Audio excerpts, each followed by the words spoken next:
അപ്പ അമ്മേ പിരിയല്ലേ. വിശുദ്ധ മത്തായി സുവിശേഷം 5-ാം അധ്യായം 31 മുതൽ 32 വരെയുള്ള വാക്യങ്ങളിൽ നാം കാണുന്നു വിവാഹമോചനത്തെക്കുറിച്ച്. ദൈവം ഒരിക്കലും ആഗ്രഹിക്കാത്ത, ഒരിക്കലും കേൾക്കുവാൻ ഇഷ്ടമില്ലാത്ത ഒരു പദം വിവാഹമോചനം. തൻ്റെ മക്കളെ ആണും പെണ്ണുമായി സൃഷ്ടിച്ചുകൊണ്ട് അവർ ഒന്നുചേർന്ന് ഒരു കുടുംബം തീർക്കണമെന്നും അങ്ങനെ കുടുംബ ബന്ധത്തിലൂടെ മനുഷ്യൻ നഷ്ടപ്പെടുത്തി കളഞ്ഞ ആ വലിയ സ്നേഹബന്ധം എന്നും നിലനിൽക്കണമെന്നും ദൈവം ആഗ്രഹിച്ചു. എന്നാൽ ഇന്ന് മനുഷ്യൻ ആ പദത്തെ, വിവാഹമോചനം എന്നുള്ള പദത്തെ, കുടുംബജീവിതത്തിൻ്റെ തെറ്റായ ജീവിതം ജീവിക്കുവാനുള്ള ഒരു പദമാക്കി മാറ്റിയിരിക്കുന്നു. വിവാഹമോചനം. കുഞ്ഞുങ്ങൾക്ക് അവർ ജീവിച്ചിരിക്കുമ്പോൾ തന്നെ അപ്പനും അമ്മയും മരിച്ച അവസ്ഥ, അതാണ് വിവാഹമോചനം. കുഞ്ഞുങ്ങൾ ഇതാ വിളിച്ച് കരയുന്നത് കേൾക്കുന്നില്ലേ ദിനംപ്രതി, അപ്പ അമ്മേ പിരിയല്ലേ. നിങ്ങൾ എന്തിനാണ് ഇങ്ങനെ പിരിയുന്നത്?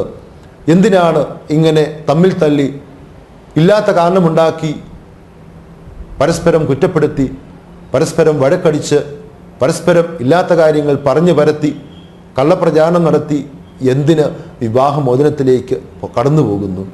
എന്തിന് കുഞ്ഞുങ്ങളുടെ നിലവിളി ഇവിടെ ഉയർത്തുന്നു? അപ്പനും അമ്മയും നഷ്ടപ്പെട്ട കുഞ്ഞുങ്ങളെ എന്തിന് മാതാപിതാക്കളെ നിങ്ങൾ ഈ ലോകത്തിന് നൽകുന്നു?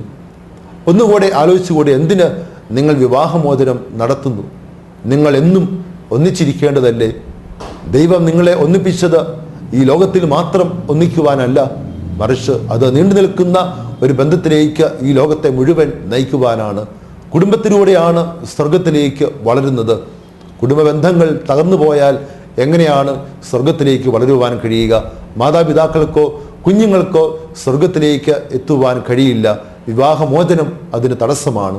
ബന്ധങ്ങളുടെ തകർച്ച, ബന്ധങ്ങളുടെ നാശമാണ് വിവാഹത്തിൻ്റെ മോചനം. അതുകൊണ്ട് പ്രിയമുള്ള സഹോദരങ്ങളെ, മാതാപിതാക്കളെ, ഇനി ഒരിക്കലും നിങ്ങൾ ഈ ഒരു പദം കേൾക്കുമ്പോൾ നിങ്ങൾ ഒന്നുകൂടെ ആലോചിക്കണം. എന്തിന് ഞാൻ വിവാഹ ജീവിതം കഴിക്കുന്നു? എന്തിന് ഞാൻ ഈ ലോകത്തിൽ ഞാൻ ജീവിക്കുന്നു? എന്തിനാണ് ഞാൻ കുടുംബജീവിതം ആരംഭിച്ചത്?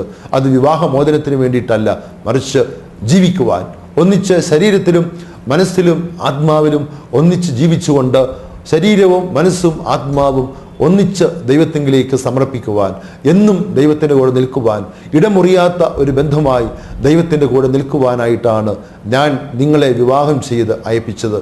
പ്രിയമുള്ള സഹോദരങ്ങളെ, മാതാപിതാക്കളെ, പ്രിയമുള്ള യുവതി യുവാക്കന്മാരെ, വിവാഹം കഴിക്കുവാൻ ആഗ്രഹിക്കുന്ന പ്രിയമുള്ള സഹോദരങ്ങളെ, നമുക്ക് ഒന്നുകൂടെ ചിന്തിക്കാം. നാം എന്തിനാണ് വിവാഹം കഴിക്കുന്നത്? എന്തിനു വേണ്ടിയിട്ടാണ് നാം വിവാഹം കഴിക്കുന്നത്? ദൈവം ആഗ്രഹിക്കുന്ന ആ ബന്ധം, ദൈവം ആഗ്രഹിക്കുന്ന ആ സ്വർഗം ഈ ഭൂമിയിൽ നിർമ്മിക്കുവാനാണോ നിങ്ങൾ വിവാഹം കഴിക്കുന്നത്? പ്രിയമുള്ള സഹോദരങ്ങളെ, വിവാഹമോചനം നടത്തുവാൻ ആഗ്രഹിക്കുന്ന പ്രിയമുള്ള സഹോദരങ്ങളെ, ഒന്നുകൂടെ ഓർക്കൂ. എന്തിന് ദൈവം പവിത്രമായി കരുതുന്ന, ദൈവം സൂക്ഷിക്കുവാൻ നിങ്ങളെ ഏൽപ്പിച്ചിരിക്കുന്ന ആ സ്വർഗം എന്തിന് വഴക്കിട്ട് തമ്മിൽ തല്ലി പിരിച്ചു കളയുന്നു? എന്തിന് വിവാഹമോചനത്തിലൂടെ കുടുംബ ബന്ധത്തെ നിങ്ങൾ തകർക്കുന്നു? എന്തിന് വിവാഹമോചനത്തിലൂടെ സ്വർഗ സൗഭാഗ്യത്തെ നിങ്ങൾ ഉപേക്ഷിക്കുന്നു? നിങ്ങൾ തകർത്ത് കളയുന്നു?